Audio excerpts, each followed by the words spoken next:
ये जो अभी अमेरिका के अंदर चुनाव हुआ जिसके अंदर डोनाल्ड ट्रंप बहुत ही भारी अंतर से जीत गए और उनके है ना एक ऐतिहासिक वहां पर जीत हुई, लगभग 130 साल बाद ऐसा कोई नेता वहां पर जीता है। तो फिर इसके अंदर ऐसी बहुत सारी ऐसी बातें थे जिसकी वजह से ना वहां की जनता ने उन्हें अपनाया था। देखिए वहां पर सबसे पहले उनकी जो बात थी, उन्होंने कहा कि मैं जब जीत के आऊंगा ना तब अमेरिका के लिए गोल्डन टाइम होगा, मतलब है ना सुवर्ण में टाइम निकलेगा अमेरिका के लिए, महान ग्रेट अमेरिका बनेगा अगर मैं यहाँ पर जीत के आऊंगा। उन्होंने पूरा चुनाव वहां पर है ना राष्ट्रवाद के मुद्दे के ऊपर लड़ा। उन्होंने दूसरा मुद्दा वहां पर ये यूज किया, उन्होंने कहा अगर मैं जीत कर वापस आता हूं ना तो फिर वो महंगाई को बहुत ज्यादा कम करेंगे, क्योंकि उन्होंने कहा जब 2016 के अंदर मैं चुनाव जीतकर वहां पर आया था, जब मेरा टाइम चल रहा था सत्ता के अंदर, तब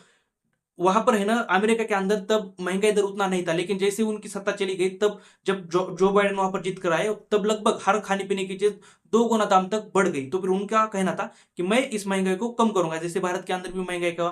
बहुत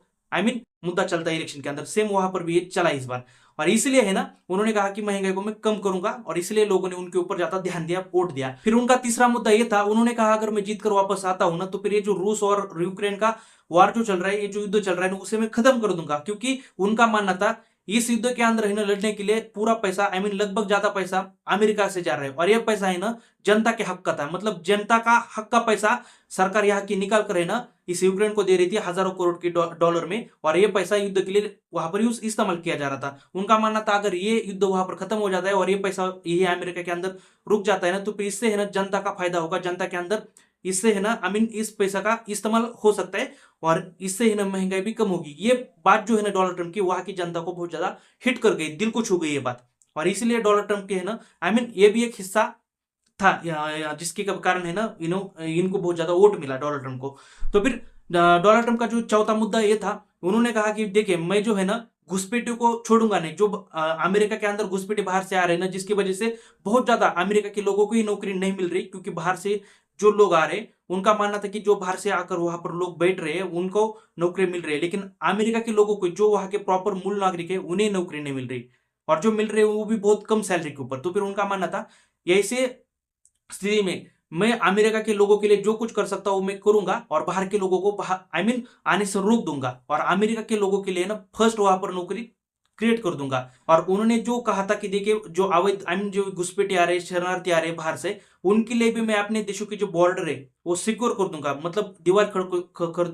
खड़ी कर दूंगा, जो कुछ भी कर सकता हूं मैं करूंगा, लेकिन बाहर से जो घुसपैठे घुस रहे हैं अमेरिका के अंदर वो मैं घुसने नहीं दूंगा। मतलब ये जो उनका राष्ट्रवाद का मामला था, देश पहले नेशन फर्स्ट, ये बहुत है ना वहां पर काफी चला। मोदी जी भी लगभग भारत के अंदर जब चुनाव लड़ते हैं तो फिर ऐसा करते हैं ना नेशन फर्स्ट लेकर चलते हैं, मतलब देश पहले,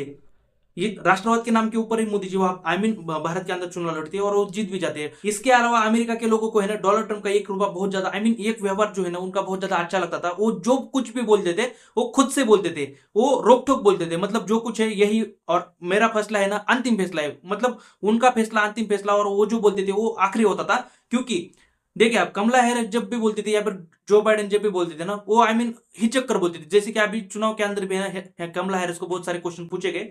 कमला हैरिस ने उस क्वेश्चन को है ना इतना अच्छी तरीके से ट्रीट अच्छी तरीके से जवाब भी नहीं दिया, मतलब वो हिचक हिचक कर बात कर रही थी, जैसे कि है ना उन्हें पीछे भी जवाब देना पड़ता है उनके पार्टी को क्या बोलना है क्या नहीं बोलना, मतलब उन्हें बोलने से पहले भी अपने पार्टी को पूछना पड़ता है कि क्या बोले और क्या नहीं। लेकिन डोनाल्ड ट्रंप के मामले में ऐसा बिल्कुल नहीं है, अगर वो कुछ गलत भी बोल देते ना तो फिर मतलब उन्हें पूछने वाला कोई नहीं है, मतलब वो उनके पार्टी में है ना जैसे कि मोदी जी बीजेपी के अंदर मेन बड़ा चेहरा है, उनको पूछने वाला कोई नहीं, वैसे यहाँ पर डोनाल्ड ट्रंप को भी है ना पूछने वाला कोई नहीं, उनका फैसला आखिरी फैसला, जो बोले वो वही उनके लिए सही है। इसलिए है ना रोक टोक व्यवहार होने के कारण उन्हें बहुत ज्यादा इस चुनाव के अंदर लाभ मिला। फिर अभी ये जो कुछ महीने पहले डोनाल्ड ट्रंप को हत्या करने की कोशिश की गई थी ना, मतलब डोनाल्ड ट्रंप के इधर कान से गोली लगकर निकल गई थी, बच गए थे डोनाल्ड ट्रंप, क्योंकि अगर वो ऐसे मुड़ते नहीं ना तो फिर ये गोली है ना इस कान की जगह इस दिमाग ब्रेन के अंदर जाती है और हिट करके वहीं पर डोनाल्ड ट्रंप मर जाते। ये बात तय थी। तो फिर लोगों को है ना ये जो एसेसिनेशन करने की जो जिस किसी ने भी साजिश की, ये मामला वहां पर है ना लोगों को बहुत ज्यादा दिल को छू गया। उन्हें है ना एक इमोशनल हो गए लोग, हम इसे ऐसा बोल सकते हैं। जैसे कि हमारे यहाँ पर 1984 84 के अंदर है ना जब इंदिरा गांधी की हत्या की गई थी, तब लगभग 400 पार कांग्रेस तब आ गई थी, तब मतलब है ना इमोशनल था भारत तब। वैसे से मैं ना इस बार भी अमेरिका के अंदर रहने की इमोशनल माहौल बन गया था डोनाल्ड ट्रंप के लिए। जब उनको है ना आई मीन ये गोली कान के अंदर से निकल गई, और लोग तब ज्यादा खुश हुए जब डोनाल्ड ट्रंप को इधर से कान से लगकर गोली निकल गई, जबकि डोनाल्ड ट्रंप जानते थे कि वो मर सकते थे ऑन स्पॉट, लेकिन तब भी डोनाल्ड ट्रंप डरे नहीं, और उन्होंने है ना अपने सिक्योरिटी के अंदर भी जो वहां पर उन्हें घेरा लगाकर है ना आई मीन वहां पर बचा रही थी, उसके बीच में वो ऐसे हाथ उठाकर बात कर रहे थे, मतलब है ना वो डरते नहीं ये दिखा रहे थे। इससे है ना लोगों को बहुत ज्यादा वहां पर कॉन्फिडेंस बढ़ गया उनके ऊपर, और मतलब बहुत बहुत ही ज्यादा विश्वास डोनाल्ड ट्रंप के ऊपर बढ़ गया। फिर इसके अलावा डोनाल्ड ट्रंप और कमला हैरिस दोनों को है ना अलग अलग लोगों का बहुत ज्यादा सपोर्ट मिला। जैसे कि कमला हैरिस को बहुत बड़े बड़े सेलिब्रिटी का सपोर्ट मिला, सिंगर्स का सपोर्ट मिला, और थोड़ा सा मुझे दर्द भी हुआ क्योंकि जब आपने आयरन मैन एवेंजर्स के जब उन्होंने कमला हैरिस को सपोर्ट किया, तब हाँ तब है ना जरा थोड़ा आई मीन वो उनको सपोर्ट कर रहे थे, ठीक है जाने दो। लेकिन डोनाल्ड ट्रंप को सपोर्ट करने के लिए एलन मस्क आ गए। एलन मस्क ने तो उनको इतना ज्यादा सपोर्ट किया, लगभग बहुत ज्यादा पैसे से भी बहुत ज्यादा उन्हें सपोर्ट किया, 1,000 करोड़ आई मीन 1,000 करोड़ से ज्यादा कुछ तो है ना रकम उन्हें उन्होंने खर्च किए इस इलेक्शन के अंदर, एलन मस्क ने ऐसा कहा भी जा रहा है। तो फिर और उन्होंने है ना इलेक्शन के अंदर बहुत बड़ी एक बात भी की है, उन्होंने कहा अगर डोनाल्ड ट्रंप इस बार हारते, एलन मस्क ने कहा डोनाल्ड ट्रंप अगर इस बार हारते हैं ना तो फिर ये अमेरिका के अंदर चुनाव आखिरी होगा, इसके बाद चुनाव ही नहीं होगा। मतलब है ना जैसे हमारे यहाँ पर खड़गे जी ने बात की थी ना, बीजेपी अगर हार जाती है तो फिर सॉरी बीजेपी अगर जीत जाती है तो फिर भारत के अंदर कभी चुनाव नहीं होगा, मतलब इस तरीके की बात वहां पर है ना एलन मस्क ने कर दी थी। तो फिर ऐसे बहुत सारी चीजें थे जो कि है ना इस बार भारत से इंस्पायर होकर मुझे लगता है अमेरिका के अंदर हुई। एक दो और भी आगे है, मैं आगे आपको बताऊंगा। फिर डोनाल्ड ट्रंप ने जो है ना हिंदू लोगों के लिए बहुत ज्यादा अभी बात की, जैसे कि आखिरी चुनाव का टाइम चल रहा था, चुनाव से एकदम 4-5 दिन पहले, जैसे कि अभी कनाडा के अंदर है ना भारतीय मंदिर के ऊपर अटैक हुआ, भारतीय लोगों को हिंदू लोगों को जो पूजा कर रहे थे उन्हें मारा गया, और तब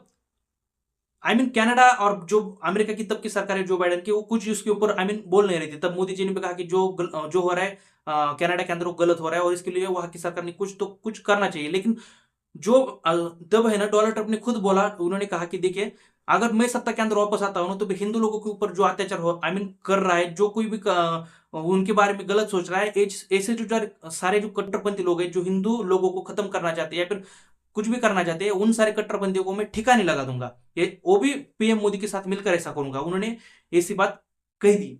डोनाल्ड ट्रंप ने। तो फिर इसकी वजह से ना जो वहां पर हिंदू लोग हैं वो बहुत ज्यादा खुश हुए, भारतीय लोग हुए ना वहां पर बहुत ज्यादा खुश हुए। तो फिर इसकी वजह से भी ना चुनाव के अंदर उन्हें बहुत ज्यादा फायदा मिला। वैसे भी भारतीय लोगों का पहले से सपोर्ट था, नहीं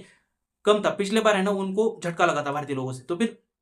इस बार अच्छा खासा सपोर्ट मिला भारतीय लोगों का। आप देखिए ये जो कमला हैरिस थी ना, कमला हैरिस और उनकी पार्टी, उनके जो है ना मुद्दे थे, उनके मुद्दे काफी अलग थे। जैसे कि कमला हैरिस ने कहा कि अगर मैं जीत कर वापस आती हूँ तो फिर मैं अभी जो वहां पर सुप्रीम कोर्ट ने एक फैसला दिया था, वहां पर कोई भी प्रेग्नेंट महिला अपना बच्चा गिरा नहीं सकती, मतलब एबॉर्शन कोई भी कर नहीं सकता। ये वहां पर अभी भी अमेरिका के अंदर आई मीन नहीं हो सकता। भारत के अंदर जो चाहे आई मीन महिला है ना अगर अपने बच्चों को गिराना चाहती है तो फिर वो गिरा सकती है, लेकिन अमेरिका के अंदर ऐसा नहीं है, और वहां पर सुप्रीम कोर्ट ने फैसला देकर वहां पर ऐसा रोक लगा दिए।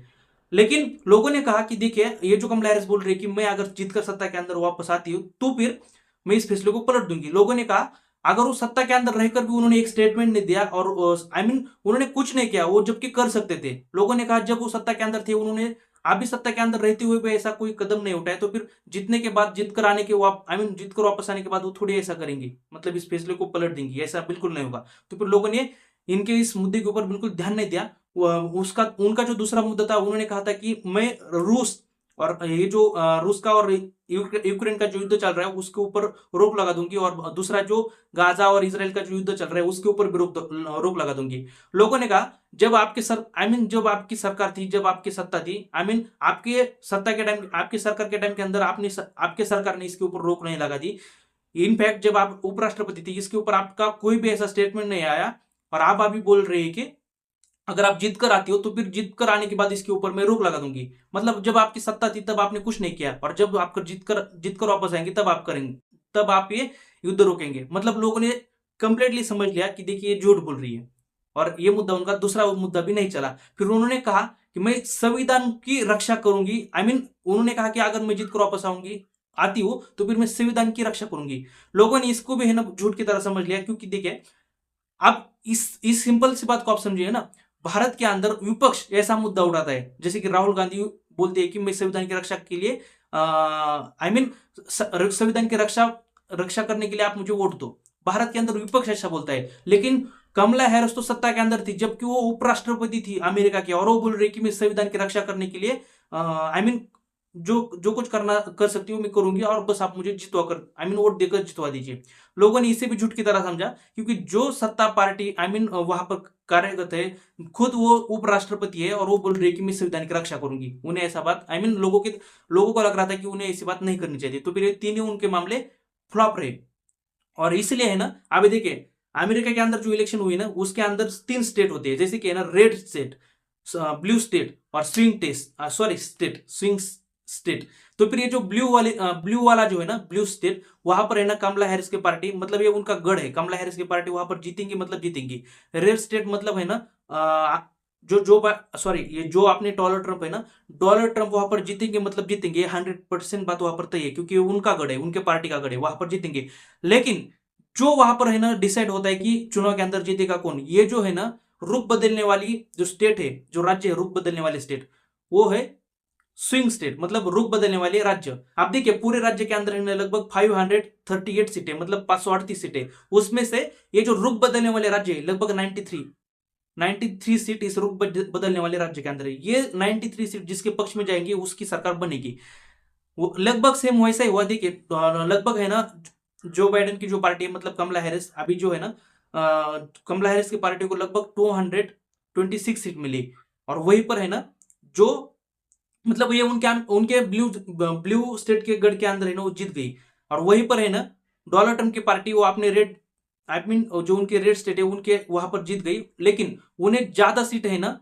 इस स्विंग स्टेट के अंदर मिली। लगभग है ना इन सबको मिलाकर उनके रेड स्टेट और इन स्विंग स्टेट के मिलाकर है ना लगभग 295 सीट मिल गए, मतलब लगभग 300 के पास। मतलब लगभग है ना डोनाल्ड ट्रंप को स्विंग स्टेट ने बहुत ज्यादा मदद की। लगभग है ना 130 साल बाद कोई तो ऐसा नेता है जो कि पिछली बार प्रेसिडेंट था, राष्ट्रपति था, फिर वो हार गया और फिर से वो प्रेसिडेंट बन जाता है, राष्ट्रपति बन जाता है। तो फिर ये 130 साल बाद ऐसा हुआ है। और इस चुनाव के अंदर है ना डोनाल्ड ट्रंप के ऊपर बहुत ज्यादा आरोप लगे थे, जैसे कि उनके एक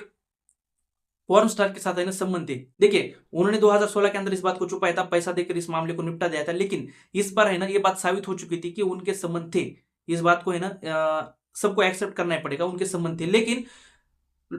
बहुत ज्यादा इसके ऊपर चर्चा हुई, इनफैक्ट है ना उनके ऊपर लगभग 25 से ज्यादा महिलाओं ने है ना यौन शोषण का आरोप भी लगाया है। तो फिर उनके ऊपर है ना महिलाओं के काफी ज्यादा गंभीर आरोप है, उसके सबके सभी बातों के ऊपर चर्चा भी हुई। और लोगों ने वहां पर है ना मुझे लगता है कि ऐसा सोचा होगा, देखिए जो भी डोनाल्ड ट्रंप की लाइफ है वो पर्सनल लाइफ है, जो अभी हम सुन रहे हैं, तो फिर पर्सनल लाइफ से और राजनीतिक लाइफ से इसका कोई लेना देना नहीं होना चाहिए, और ऐसा लोगों ने सोचा। और लोगों ने यह सोचा होगा कि राजनीतिक जीवन के अंदर डोनाल्ड ट्रंप कैसे है, और इसी राजनीतिक जो उनके मुद्दे थे, इसी मुद्दों ने जो मैंने शुरू में अभी उनके मुद्दे बोले थे, उन सारे मुद्दों की वजह से ना स्विंग स्टेट के अंदर के जो लोगों ने है ना उनको अपनाया। उनके मुझे लगता है कि ये जो स्विंग स्टेट के अंदर के जो लोग हैं ना, उनको ये सारे मुद्दे इसे दिल को छू गए, और इसलिए इन स्विंग स्टेट के अंदर डोनाल्ड ट्रंप को बहुत ज्यादा भारी मात्रा से वोट मिले और डोनाल्ड ट्रंप वहां पर जीत गए। तो फिर जो था यही था। अच्छा लगा हो वीडियो, लाइक कर देना, कमेंट कर देना और सब्सक्राइब भी कर देना। Thank you for watching me.